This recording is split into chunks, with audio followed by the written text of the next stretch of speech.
We've been calling for advanced or continued dialogue for a long time, and a 3.5-hour meeting is a great start.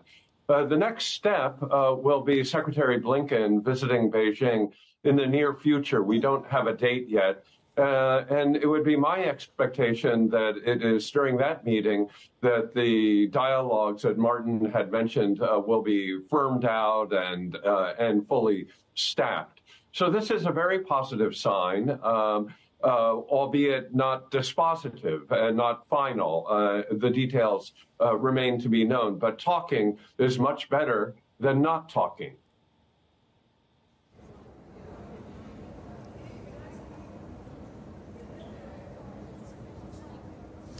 Craig, this is Martin in Bali. Let me quickly jump in with a question.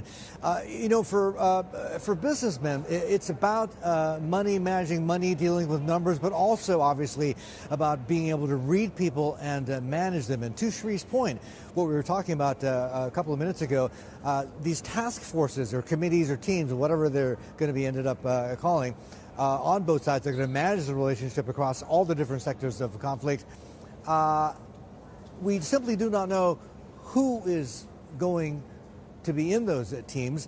But to Shree's point, I mean, under former President Trump, what we saw, and under the tenureship of course, former Secretary of State Mike Pompeo, the literal hollowing out of the State Department, a lot of people leaving, an exodus, in fact. That's one.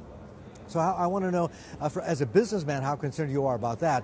And two, the people who are remaining on the foreign policy side and who have the president's ear, this is President Biden we're talking about here, they tend to be what are known as Atlanticists or more Europe or Soviet era guys. Does that give you much comfort at all, or does that concern you that there may not be the appropriate people, not just enough people, but the appropriate people advising President Biden on foreign policy towards China? Martin, it doesn't bother me in the slightest. Both governments have a deep bench.